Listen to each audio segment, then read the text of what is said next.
The Tea Project started in 2009 based off a friend of mine's story, Chris Arendt, who served in Guantanamo Bay.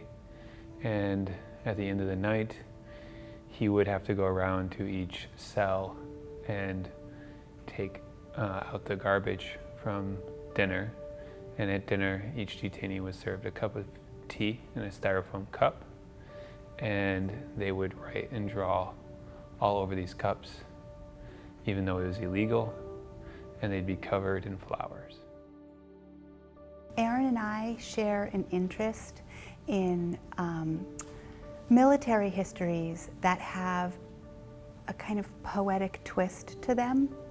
And in this project, the kind of unifying theme was this love story. And it was a love story between a Guantanamo Bay guard and these styrofoam cups that had flowers drawn all over them. And it's from this love story that we begin our conversations about war, militarism, and detention. We submitted a proposal to the Lawrence Art Center for a short-term residency, project-based residency, to produce these cups. And they responded really generously and are helping us achieve that goal. The process of creating the cups started probably 2 years ago. There were a lot of decisions to be made about how to materialize this story. There are no images of the original drawings on the cups. They've been collected by national security and destroyed.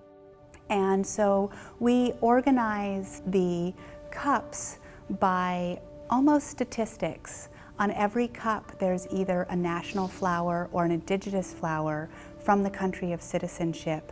And in the case of Afghanistan, which the national flower is the tulip, there's 220 tulips on each cup, and there's 220 detainees, and there'll be 220 cups. This project is extremely important to me because when I was in the service and got home from the Iraq War, I felt like no one even knew that the Iraq War was happening and was talking about it. And for me, holding these tea discussions is a way to talk about these issues that are rarely talked about in our society.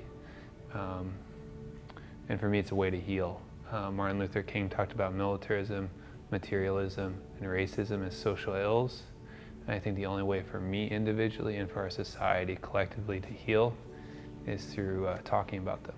So thanks to Lawrence Art Center helping us produce all these cups, we're now going to be taking them on tour across the United States, holding tea discussions about detention, about war, about racism over tea, and serving them in these cups. And then we'll be traveling abroad to return the cups to the country of citizenship of the 779 detainees, which consist of 49 countries around the world.